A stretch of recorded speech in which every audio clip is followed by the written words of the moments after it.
കൂടെ ഇപ്പോൾ ഉള്ളത് അനുശ്രീ ഡോക്ടറാണ്. ആയുർവേദിക് ക്ലിനിക്കാണ് നടത്തുന്നത്. ഇന്ന് നമ്മുടെ മബോസിൽ പങ്കെടുക്കാനായി ഇവിടുത്തെ കാര്യങ്ങൾ കാണാനായിട്ടാണ് എത്തിയിരിക്കുന്നത്. നമുക്ക് ചോദിക്കാം, എന്താണ് അനുഭവം, എങ്ങനെയാണ് ഇത് ഫീൽ ചെയ്യുന്നതെന്ന്.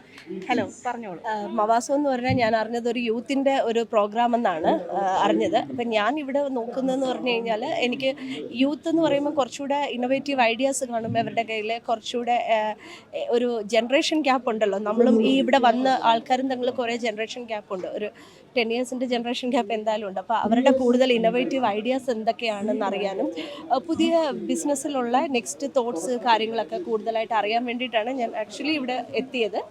So I found it is helpful because എല്ലാം കുറച്ച് യങ്സ്റ്റേഴ്സിനെ പരിചയപ്പെടാൻ പറ്റി, കുറച്ചുകൂടെ അവരുടെ തോട്ട്സ് അറിയാൻ പറ്റി.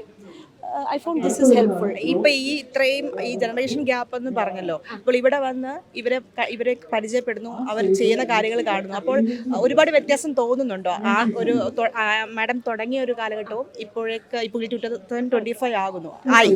അപ്പോൾ നമ്മൾ ആ ഒരു വ്യത്യാസം എത്രത്തോളമാണ് ഫീൽ ചെയ്യുന്നത്?